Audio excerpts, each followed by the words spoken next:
Tetsuo de Iron Man, japonesa, 1989, según algunas personas película de terror.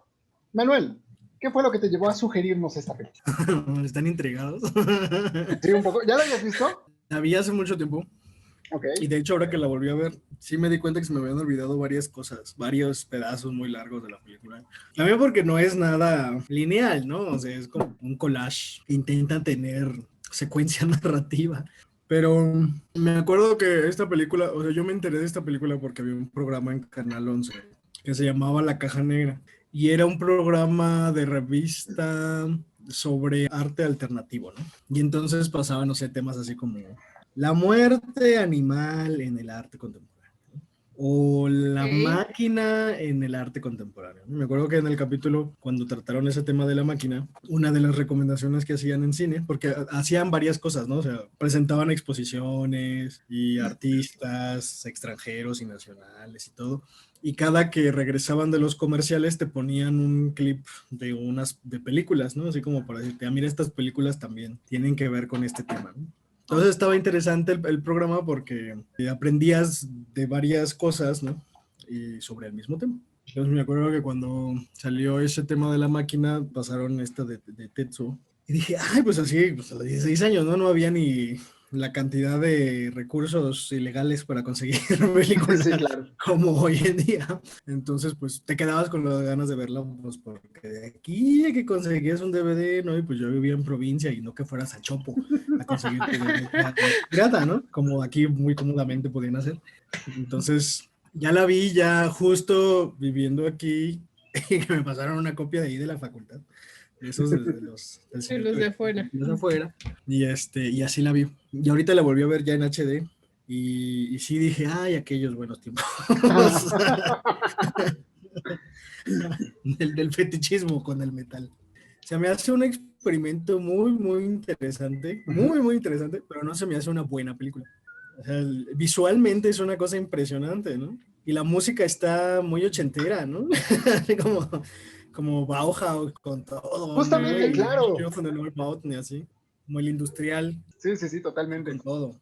Pero se me hace una película no mediocre, no es una película mediocre, no creo que sea la palabra. Pero sí se me hace una película, pues a la que le faltó, ¿no? Una película que tiene sus grandes defectos, tal vez por ser tan experimental, pero entonces ya después te vas a, no sé, cine experimental que sí se anuncia tal cual como cine experimental y que sí le hace clic, ¿no? Y aquí como que le hace clic por momentos y a veces como que no. Es como que creo que aquí se abusaron con la edición. Yo sentí dos influencias muy claras, sobre todo en esta parte de explotar lo grotesco, ¿no? En pantalla, con Cronenberg. Primero con la mosca. Sí, claro, absolutamente. Con la mosca así muy descaradamente, y después también sentía como de Videodrome, pero hace mucho que vi Videodrome y no estaba seguro. Y cuando busqué como videos o comentarios en internet sobre esta película, muchos, de hecho, no encontré nadie que la relacionara con The Fly, pero muchos la relacionaban con Videodrome, ¿no? Y es que creo, si no mal recuerdo, que en Videodrome sí viene más como esta onda medio cyberpunk de cómo el cuerpo se relaciona con lo electrónico, ¿no? Y aquí, bueno, es el cuerpo con el metal tal cual. Y por eso mucha gente hace el paralelismo. Y bueno, ya fuera de eso, pues Cronenberg, no solo en esas, sino en muchas otras, tiende a hacer visualmente provocar esas sensaciones viscerales, ¿no? Sí, también me recordó mucho a Cronenberg. Me recordó también mucho a Razorhead. Yo nunca, fíjate, igual en los videos que busqué, muchos mencionaban esa relación. Yo no he visto Eraserhead. Sí, valdría la pena que la vieras. Razorhead, por ejemplo, se anunciaba y creo que sí es cine experimental, o por lo menos lo era en aquellos años del 70 y algo, 76 creo. Y sí me recordó mucho esa atmósfera de Razorhead, con todo el asunto de las máquinas y los robots, ¿no? Y todo esto que ya estaba al final, ¿no? Ya de los 80s. Aunque creo que sí tiene cierta, o sea, no sé, tendría que verla varias veces y analizar varias cosas, pero Ya para creo que sí se compararla, ¿no? dejaría hacer cierta relación entre esta y las que vimos, entre Terminator y, no sé si Robocop, pero creo que sí ahí ya andaba ese Tal aire, vez Sí, ¿no? De fíjate, máquina, yo, hombre. yo lo sentiría más en Robocop. Especialmente con Terminator. ¿Sí? yo creo que sí. A ver, Con Terminator. desarrollenme un poquito porque yo estoy perdido ahí. Visualmente me pareció más cercana a Terminator. Pero en qué... Como que Robocop está un poco más usual, más común, digamos, más mainstream, por decirlo así. Creo que se acerca un poco más a Terminator, Ok. aunque Terminator también es muy mainstream. Pero Pero tú lo dices por como el impacto visual de los efectos o el en impacto qué... visual y también la postura, ¿no? Como que Estética. y Ok. ya nos fuimos a la verga, ¿no? Porque ya las máquinas nos van a matar en el futuro. Sí, sí, sí. Como que tiene un tono similar, ¿no? En cuanto a Ok. su discurso. Sí, no, yo la relación con las otras dos, yo no la estaba viendo tanto con Robocop simplemente por o sea, es un cuerpo humano que después es distorsionado por la maquinaria, ¿no? Como Robocop, tal cual. Mm, Y ahí es donde yo veía la relación. Creo que también, no he visto Eraserhead, pero donde veo otro paralelismo con Lynch es que yo siempre he tenido esta impresión de las películas de Lynch, sobre todo de Lost Highway, de Mulholland Drive. Mulholland Drive, incluso de Inland Empire, que a pesar de que haya como un pretexto de una narrativa, que al final la intención, o sea, la narrativa solo es un pretexto y que la intención es literal crear en el espectador un efecto emocional a través de la imagen. Y ahí yo también lo sentí mucho acá, ¿no? Digo, la película es demasiado estridente, por decirlo de alguna manera, tanto en la música como en lo visual. Y todo el tiempo te tiene así, ¿no? Te mantienen una tensión fuerte y hasta incluso se siente en el hecho de que la película es muy corta y la sientes muy cansada en algún momento, ¿no? Porque te tiene así. De satura, ¿no? Ajá, y en eso también siento como mucha relación con esas películas de Lynch, ¿no? Que parece enfocarse más en te quiero hacer sentir esto y ¿Pero no crees en que te quiero Lynch te contar esto. sature? No por la saturación, simplemente por el hecho de que te digo que para mí el cine de Lynch siempre ha sido más como de quiero provocar una sensación específica o un sentir específico con tal película en ti. Y en este caso aquí es una estridencia a más no poder. En el de Lynch, no sé, por ejemplo, en Lost Highway siento que es más bien como todo este extrañamiento de alguien que está perdiendo a la pareja.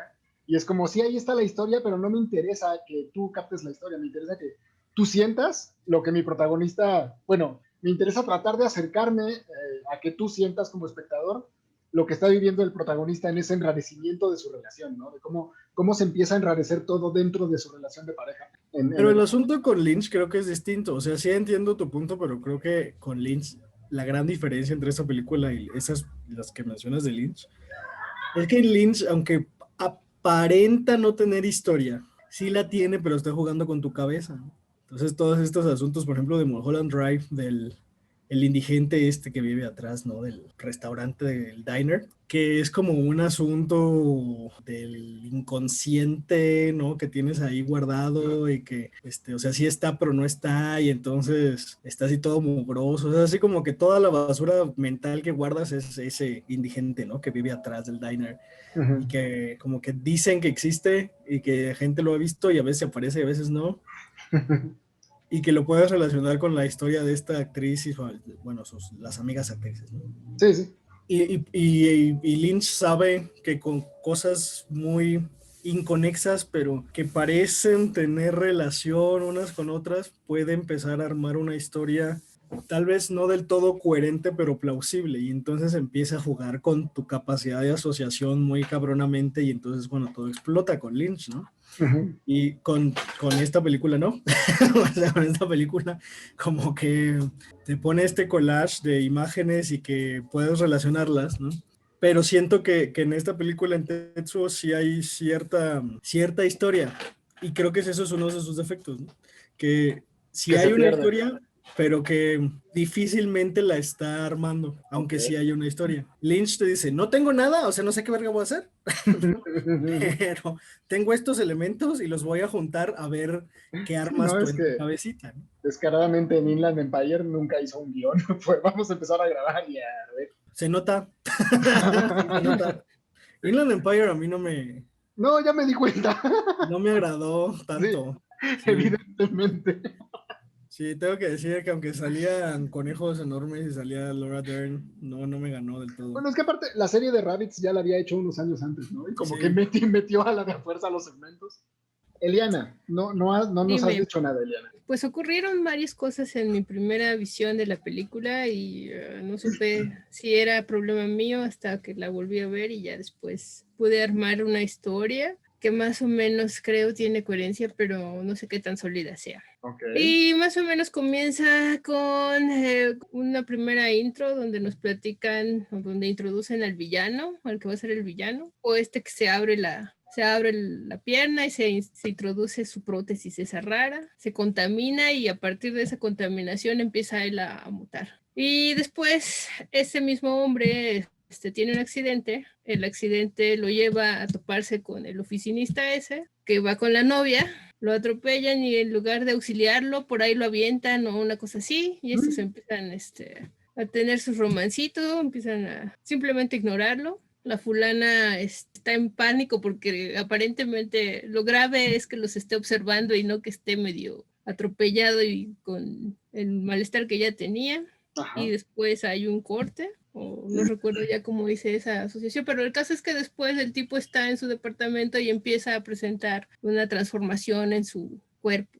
Y yendo de camino a su trabajo, lo que hace es tratar de seguir su vida, pero se encuentra con que de alguna manera su ahora estado mutante está conectado con el estado del otro tipo, de manera que en la estación de tren donde está sentado al lado de la chica que está papando moscas y que después se contamina con un animal muerto. Entonces de ahí ese animal muerto que está contaminado de alguna manera y además si está ligado con el villano, con el antagonista, hace que esa mujer se transforme y comience la persecución. El tipo regresa a su casa después de que se libra de la mujer transformada y mutante. Comienza el fulano a tener sus, no sé si sueños o alucinaciones o Pero visiones. la mujer lo alcanza a la casa y la mata en el garaje. Sí, bueno, pero al final es Sí, solo sí. como, ok, sí hay una muerte previa, ¿no? Ella después, ¿qué más pasa? No sé si sueña o qué diablos, pero en algún punto está viendo a su novia con esa prótesis que le introduce en el ano. Y Claro. están muy contentos todos hasta ahí.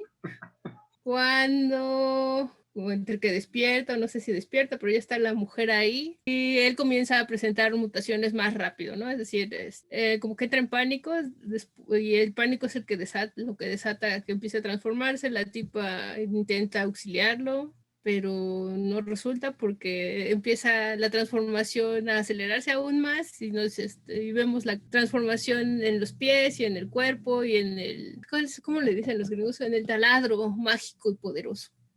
Este gran signo fálico que yo no, o sea, todos los comentarios que escuché sobre esta película, todos en algún momento aterrizan en esa fascinación por el taladro girador. Lo más mencionado de la película. Sí, ok, les chifla bastante. Y tras la transformación, el tipo no puede contener su transformación en una mente de metal, termina matando a la mujer y vuelve a aparecer el antagonista que de alguna manera está precipitando todo y se apersona en el departamento. Toma posesión del cuerpo muerto de la fulana, lo transforma, lo oxida, yo no sé qué diablos le hace. Y comienza la última parte de la película, creo, ¿no? Cuando se empiezan a luchar entre ambos. Ajá, hasta que se vuelven uno, ¿no? Hasta que se vuelven uno, pero antes hay un encuentro con un vago, ¿no? Ese encuentro con el vago, que sí hay un tipo que trae un tubo en la mano y empieza a sonarlo y entonces al afectar a uno, afectas al otro. Y luego lo absorben y deciden, hay un momento donde se encuentran, ¿no? Se miran al rostro uno y otro, el fulano que oxida y el fulano de metal, se miran y se fusionan y salen al mundo a destruirlo y a convertirlo todo en metal, previo un par de escenas, ¿no? Donde le muestra su visión del mundo, que es, creo que la parte que es más semejante en cuanto a espíritu a lo que se presenta en Terminator. Ok. Y pues ya, o sea, todo eso acompañado de la música, que creo que la música es lo que hace que esa película no se suelte uno. no se la salte uno a la primera. O sea, si algo me entretuvo fue estar escuchando el sonido. Y esa fue la película que yo vi. ¿Y tú, Manuel? Pues yo, o sea, la vi, como que medio conecté ideas, pero no me fue suficiente, entonces me fui a recursos externos de que Yo como igual. el director describía su historia y que pues él escribió el guión también y se supone que este muchacho que se incrusta cosas de metal en la piel, no en la pierna y que después sale corriendo y la chingada, es un mono que tiene ahí un fetiche sexual con el metal, ¿no? Y entonces se inserta cosas en el cuerpo y pues cuando por casualidad lo atropella este otro oficinista, entonces como dice Ileana, lo agarran ahí inconsciente y piensan que está muerto, pero no, pero ellos también tienen como un pedo ahí raro sexual y entonces como que les da gusto estar cochando enfrente Sí, del tipo que acaban de atropellar. Casual. ajá, cadáver, pero que resulta que no es cadáver, ¿no? Y que cuando se dan cuenta que no está muerto, entonces así como que les excita más que los esté viendo, ¿no? Y que a partir de eso ya es como una cosa del destino que el oficinista previamente ya estaba teniendo síntomas de que su cuerpo estaba cambiando hacia el metal, ¿no? Que le sale este barro extraño y que se revienta y es sangre, porque él también ya se está convirtiendo en eso, ¿no? Entonces, bueno, dejan ahí a este hombre botado, ¿no? Y luego resulta que pues no estaba muerto y entonces ya busca al oficinista hasta decirle, no, pues mira, es así como que también eres como yo, solamente que no lo sabes y tenemos este asunto con el metal y somos personas que andamos así en el mundo, ¿no? Con el metal en el cuerpo y entonces ya lo atormenta, ¿no? Y esta escena, ¿no? Cuando está la novia con una culebra implante, no sé qué, así que sodomiza al Un novio. gigante. Ajá. Uh-huh. Es un sueño, ¿no? Entonces él está soñando así este asunto, que es lo que les va a venir en el futuro, ¿no? Y justo cuando la novia despierta así tipo zombie, es porque, o sea, no es la novia, sino más bien este mono, que ya es como un ente espiritual, así pues muy japonés este pedo de que los demonios japoneses, ¿no? Que pueden poseer gente y la chingada. Y entonces la posee, o sea, posee el cadáver y ya empieza a atormentar a este otro monito, ¿no? Que era el oficinista.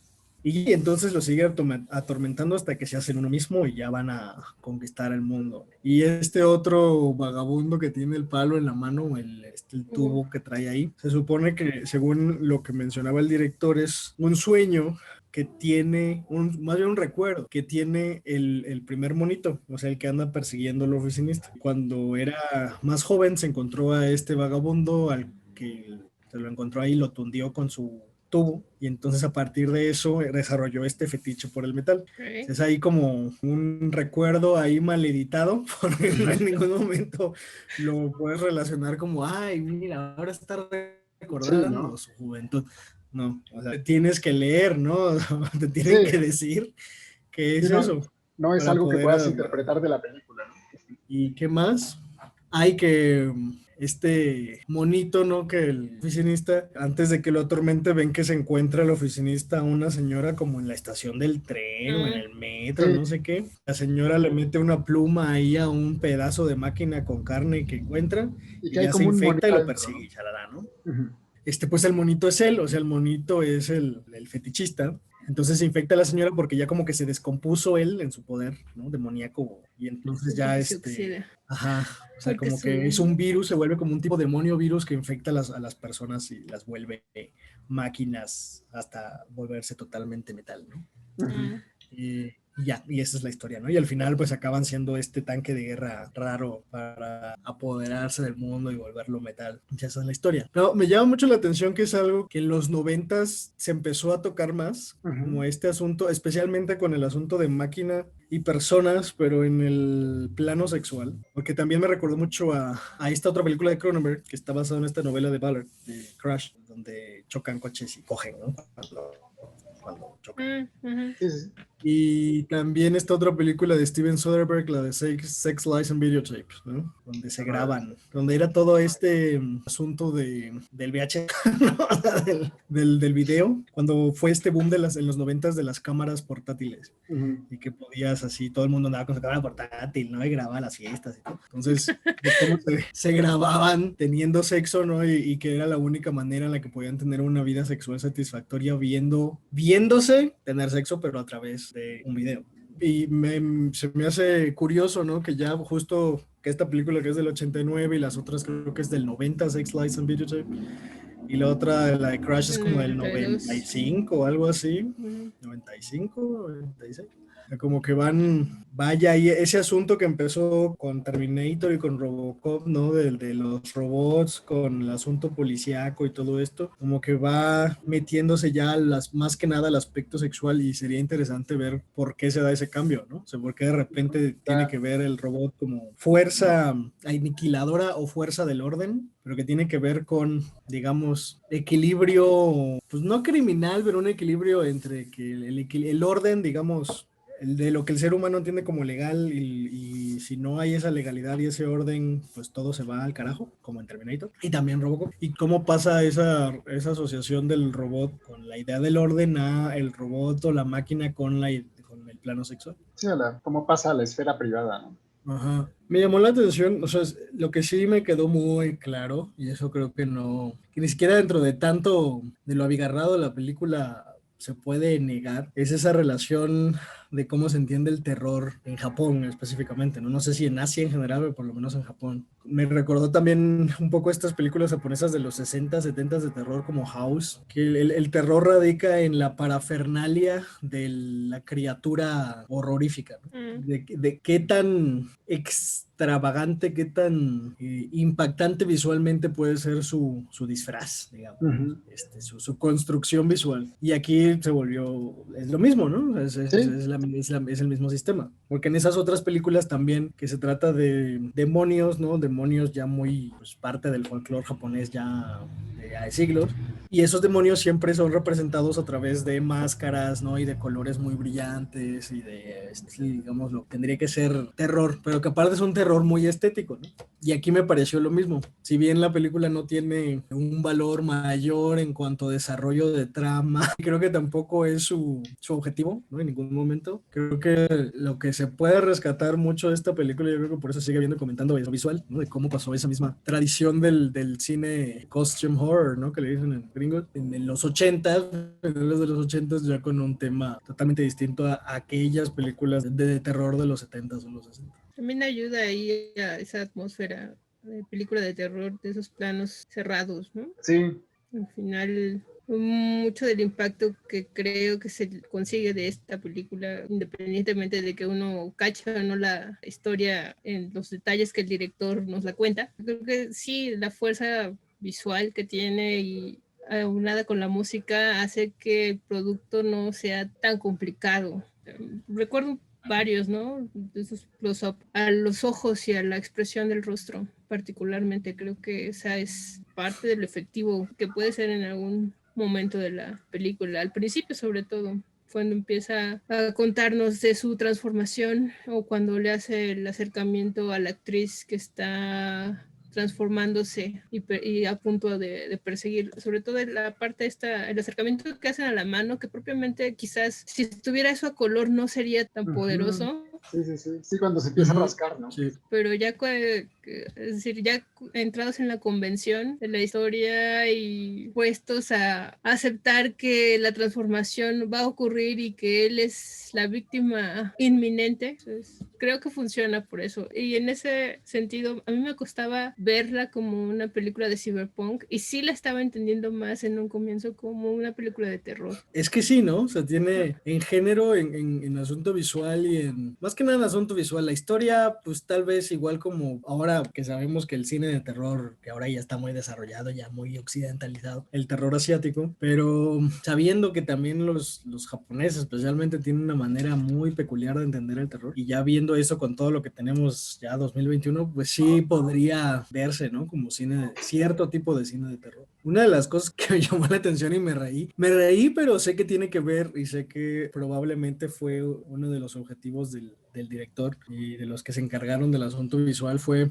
en estas escenas donde pasan las calles, ¿no? De escenas rápidas, ¿no? Las aceleradas. Y que se ven pues pues las calles súper limpias, ¿no? Y las casas así súper ordenadas, y blancas, con su techito de madera y así. En un momento dije, esta película fue la peor pesadilla de Mari Kondo, esta japonesa que... O sea, Mari Kondo vio esta película y dijo, yo ya sé qué voy a hacer en mi vida, yo me voy a dedicar al minimalismo, me voy a dedicar al orden de la casa. Todo ese pinche metal a la basura. Me lo A sacan la de aquí. basura, esto es energía, ¿no? Aquí nada más me deja la mesa y una silla. O sea, lo pensé de cagada, no así como de broma, pero creo que también tiene mucho que ver, ¿no? O sea, parte del terror insertado dentro de la cultura específica de Japón, también es uno de los horrores, ¿no? Que te representa esa película y tal vez es algo que quería resaltar, ¿no? Como esta cultura japonesa de tener todo ordenado, todo de poquito, espacios muy, muy estrechos, pero muy ordenados, como en armonía espacial y todo esto. Aquí no existe, ¿no? O sea, existe y digamos que el apocalipsis de toda esa cultura del orden es lo que representa el Tetsu y lo que quiere hacer con el mundo.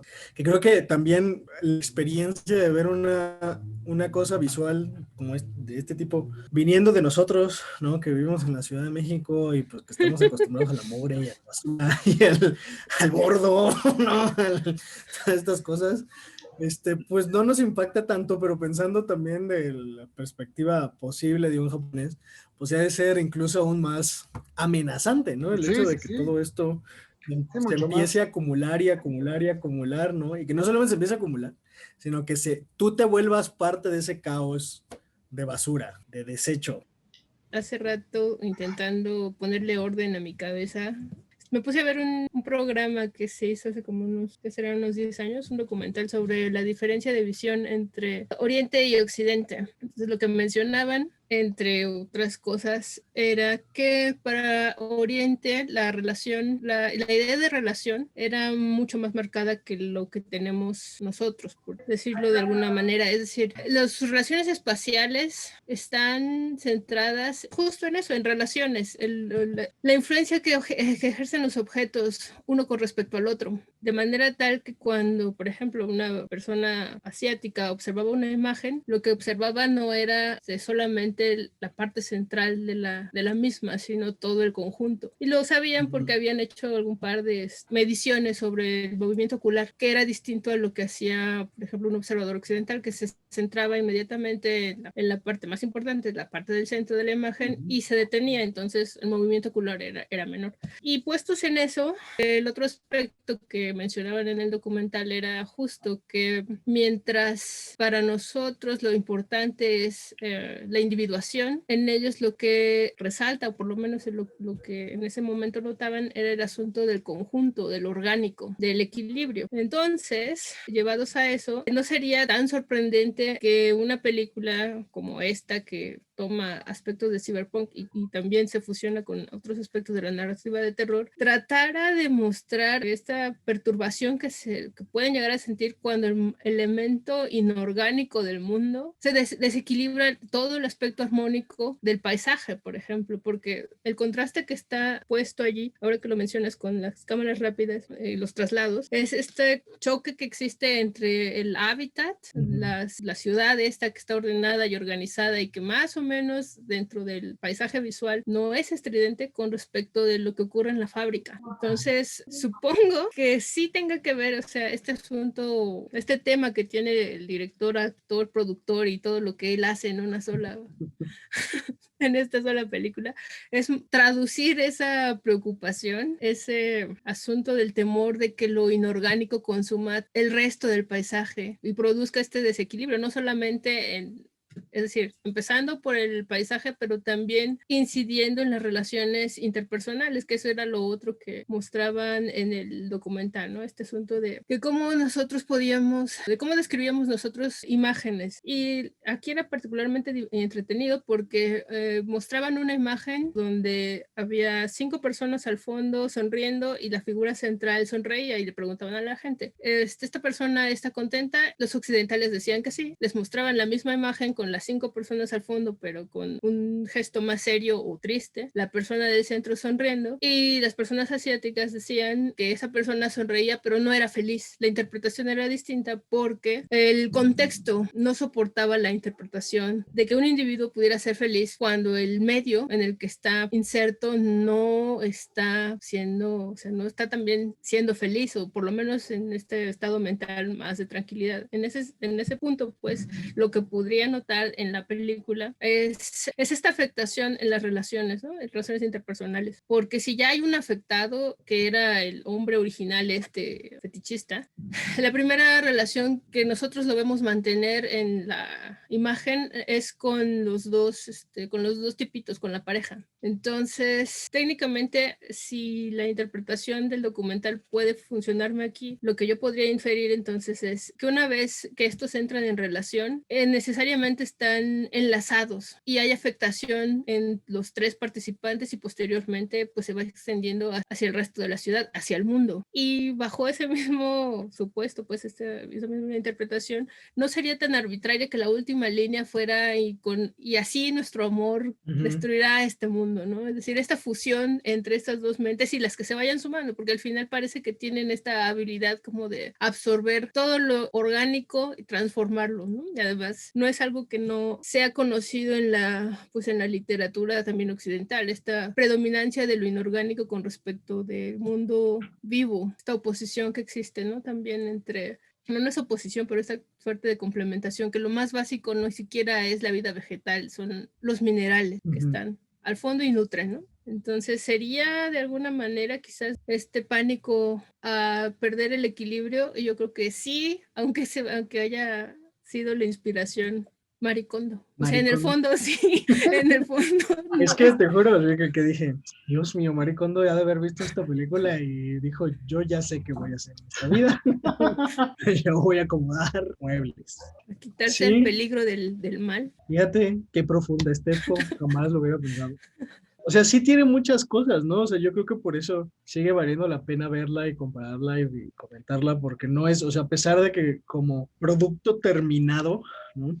Le faltan muchas cosas, ¿no? Tiene muchos errores viéndolo desde lo que uno entiende por película bien producida, ¿no? Como bien terminada, con una hechura, digamos, superior, ¿no? Hecha hasta el final.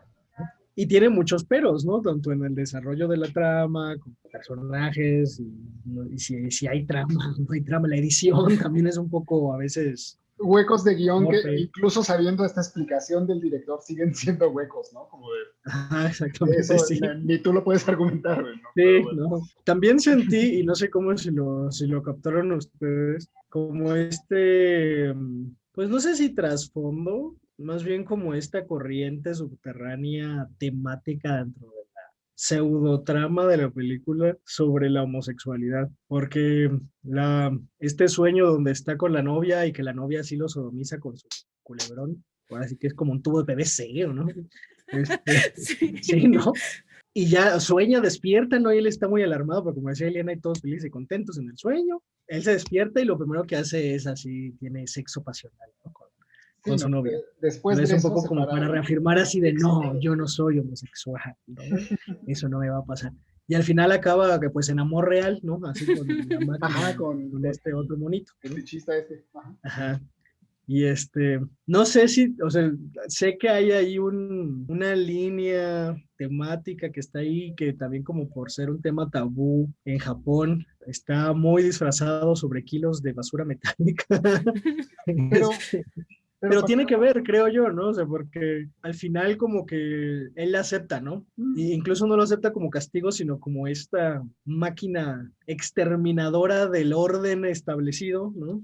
Y que se van a apoderar, ¿no? Con su amor, estos dos hombres, con fierros, de todo el mundo. Es que de hecho, antes de que diga el tipo su frase de nuestro amor Ah, destruirá el mundo, dice, ¿no? Esta sensación es agradable y lo dice precisamente el pepito de metal que no se oxida, porque lo tienen que decir en algún momento. que Es que no tú sé, te sí. oxidas y tú, el tuyo es acero inoxidable, una vaina así. ¿Por qué? Porque teníamos que, bueno, supongo que para que veamos lo complementario que son, yo qué sé, ¿no? Pero Sí, esa también yo como que me quedó muy críptico eso, ya así como, a Oigan, ver, pero pero si uno es de acero inoxidable y el otro se oxida, eso quiere decir que esos son ese tipo de cosas como ya demasiado, ahí con que ya se voló con su farolismo experimental, o sea, como que va bien, va proponiendo y de repente saca su farolismo. sus excesos, sí. Esas cosas son las que molestan a veces. Pero creo que sí tiene ahí un trasfondo temático con la homosexualidad. Oigan, pero ¿sí es tabú para los japoneses? ¿O sí lo era a finales de los 80s? Sí, claro que sí, o sea, todavía, déjate al finales de los 80, no en los 2000, ¿no? Creo que No, yo no actualmente tenía sigue idea, la siendo verdad. también. ¿No? O sea, me recuerdo también que hace como 20 años, más o menos, por ahí del 2000, 2001, Nagisa Oshima sacó una película y todas las películas de Nagisa Oshima son escándalos en Japón, ¿no? Y la película se llama justamente Tabú, o por ejemplo, por lo menos lo trajeron así al inglés, ¿no? Y es la historia de unos samuráis, ¿no? En el siglo, ¿qué quieres? ¿No? Cuando había samuráis, 17.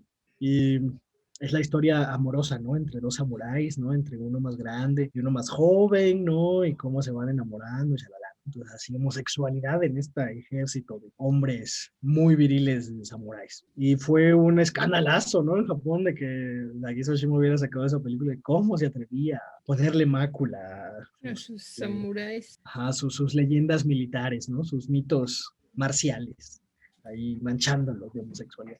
Y sí, todavía es un tema tabú, ¿no? A pesar de que es un país en el que, pues sí hay mucha homosexualidad, Sí. muy visible, pero sigue siendo un tema tabú. Yo por la manera en que, no sé, a mí me parece un tema muy común en el anime, entonces nunca me hubiera imaginado que era tabú en realidad. Pero es que justo el anime, o sea, si este anime del manga, el yaoi y estas cosas, son, o sea, si bien hay mucha producción porque hay mucha demanda, o sea, hay mucha gente que lo compra y lo consume, pero es justamente un consumo privado, o sea, también está como, pues sí, digamos, virtud, ¿no? Japonesa de la discreción. Ujú. Ese es algo totalmente necesario dentro de su cultura, ¿no? O sea, porque hay mucha banda que lo consume en Japón. Y no solo eso, sino una cantidad de fetiches que en la cultura occidental siguen siendo, digamos, como, incluso dentro de sus categorías de fetiches siguen siendo fetiches tabúes, ¿no? Ujú. Y que en Japón son fetiches conocidos, pero justamente sigue siendo eso, son fetiches tabuizados, que sí están muy consumidos, pero que todos están consumidos para uso privado, ¿no? Digamos. Entonces, todo como que digamos que todo el mundo sabe que sí, hay un gran número de población homosexual, tanto hombres como mujeres, pero nadie sabe quiénes son, todo el mundo te lo va a negar y todo es privado, ese es el asunto. Es un poco como México, si lo piensas. Sí, Que todo el mundo que aquí, uy, la potería para todo lo que da, y que todo el mundo sabe, ¿no? O sea, pero sigue siendo un tema más o menos tabú en la mayoría del país, ¿no? Porque obviamente todo el mundo te lo va a negar. Siempre son las fases, ¿no? Uh Lo que yo sabía sobre este asunto de la homosexualidad en Japón es que sí tiene que ver con el elemento de la discreción, por una parte, y por otra que al final tampoco se ve como una elección realmente, ¿no? Una elección de vida, es más bien una faceta y sobre todo con las mujeres, no sé, específicamente con los muchachos, pero sí con las mujeres es algo que es natural, incluso hasta deseable porque se supone que estás preparándote para ser una buena esposa, Es una practicando. etapa. Uh-huh. Y técnicamente no habría mucho problema, pues porque son dos mujeres que se pueden hacer. Es Fíjate. decir, Que también lo otro que podría uno considerar para saber qué tan permitido o no puede estar de fondo es que veas cuál es la reacción al desfile del orgullo y si lo hacen y quiénes van y cuántos van. No es tan importante. Pero en el caso de la película, por lo menos si no es tabú en la película, sí es muy explícita esta fijación que tiene el director por sus cosas fálicas, ¿no? O sea, ya desde que hay un taladro, Sí. un taladro que gira y que perfora, o sea, porque además la imagen antes de que, bueno, la novia es él girando, bueno, el taladro girando y la pantaleta, ¿no? Las piernas de la chica, la pantaleta y empieza a girar. Y le dice algo así como que esto es lo que quieres o no te asegura que no te da miedo esto, una vaina así, no me acuerdo la frase exacta, pero eso ya es una imagen muy fálica. Pero previo a eso, como decía Manuel, ¿no? O sea, previo a esto está todo este intenso baile de la novia que lo va a sodomizar con un Tubo de PVC. Sí. Sí, con un tubo de PVC. Por lo menos, o sea, mejor que sea PVC y que no sea Cobre. Cobre, una Cobre cosa galvanizado. o sea, hay ahí algo que no sé si tendría que ver con una entrevista que luego dio el tipo también a un periodista que le preguntaba por su relación con su padre. O sea, además para meterles el elemento freudiano que puede o no ser preciso o puede o no ser confiable para interpretar una película, pero acá lo saco porque el tipo decía que lo que él quería lograr con esta película era varias cosas, ¿no? Probar que podía filmar algo más que comerciales, porque el tipo salió de director de comerciales, y probarle a su padre que tenía talento, que porque, no sé, creo que los demás hijos también se dedicaban a lo mismo, y esos sí eran los buenos, los talentosos, y la relación con el padre era Pues yo ríspida. lo que había visto era, sí, que era de estas personas obsesionadas con la perfección y quería que sus hijos, como que era de esta ideología de si eres el segundo mejor, es lo mismo que si fueras el peor, tienes que ser el mejor en todo. Entonces ahí vas dejando filtrar, o sea, sí, vas dejando filtrar varias cosas, ¿no? O sea, es inevitable quizás, pero de que hay elementos fálicos, que hay una cosa ahí, un segundo relato sobre la sexualidad, porque te digo, no es gratuito que que la relación permanente sea la que tiene con su amiguito que oxida las cosas. La otra relación de los dos, de la novia con el muchacho oficinista, no cuaja porque ella al final no es capaz de comprenderlo. Se asusta y se atemoriza, incluso la mata, o sea, hay muchas cosas que se interfieren en ese amor, pero lo que pasa con los otros dos es que se entienden, se aceptan. Si eso no si eso no tiene una lectura sexualizada, bueno, no sé qué lo pueda tener, ¿no? Yo tengo un problema, tal vez un problema de definición de conceptos. No me cuadra bien que sea cyberpunk la película. No sé si les pasa lo mismo a ustedes o yo estoy muy mal con lo que estoy entendiendo por cyberpunk. A ver, platícame, yo te digo, porque no, porque lo que yo leía para que la clasificación de Cyberpunk era para clasificar esta película como Cyberpunk, era el asunto de el fin del mundo, o sea, el escenario apocalíptico, Ok. la intervención de las máquinas en la vida de las personas y Ok. posteriormente la absorción de la máquina la absorción de la máquina versus la vida orgánica, ¿no? Desarrollo vertiginoso de las máquinas y su invasión en la vida, en la vida en todas las esferas, pues, no solamente en el paisaje, sino también en las relaciones de las gentes. Y bueno, que por eso y por la estética, pues, estos escenarios de fábricas, el sonido, como las atmósferas que se crean. Sí, es que Por eso clasificaban como cyberpunk. Incluso el asunto de la simbiosis de máquina y ser humano, pues es la premisa base del cyborg, por ejemplo. ok, ok. Sí, sí. Funciona, pues funciona Robocop así.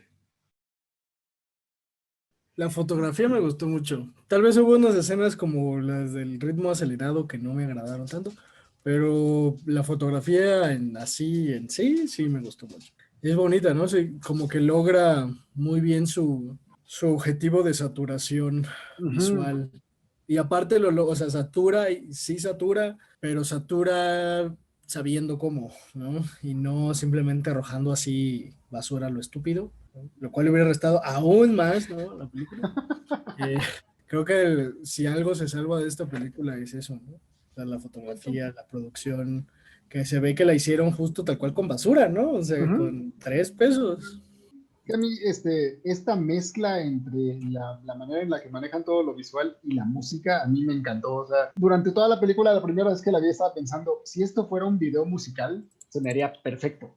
O sea, ya como película, pues yo echaba en falta la narrativa porque igual yo no entendí cuál era hasta que lo vi comentado por otros, ¿no? Yo sí estaba súper perdido. Pero como video musical a mí me encantó. Se ha vuelto también como algunas escenas las veía ya como un poco fuera de contexto y decía, esta es una de esas películas que de seguro tienen puestas en las pantallas de los antros darks. Sí. Sí. Totalmente. O sea, que tienen su música industrial y como acompañamiento visual, eso hay Tetsuo en la pantalla. Sí, es como que sí. Rammstein en los inicios, cuando apenas se llenaban una bodega con 20 personas y las pantallas de Tetsuo de fondo, ¿no? Dale. Es que además la película se presta para esas cosas, ¿no? Para que las criaturas de la noche se la apropien y digan, miren, como si teníamos razón. Las criaturas de la noche. No, pues así se dicen ellos, en serio, yo qué culpa tengo de y eso. Así se hacen nombrar, eso es cierto. Yo me consta. Así son. Pero sí, el soundtrack me pareció una cosa muy bella. Es que, no sé, es un género que a mí me gusta mucho, pero que igual me hostiga después de un rato, no sé si les pasa. Sí, obviamente, no es como que te pongas un... Sí, voy a escuchar toda la discografía. Sí, te aguanto 10 minutos. No. Te aguanto 10 minutos o menos y después como, bueno, no sé, vamos a escuchar a Britney. Lo que haga falta. Pero sí, la música hace bien su chamba, ¿no? Aquí no me imagino otro tipo de sonidos para esta película. Es decir... Justamente. Porque además es su apoyo más fuerte, ya que los diálogos son bastante reducidos. Bueno, entonces, eso fue todo sobre Tetsuo.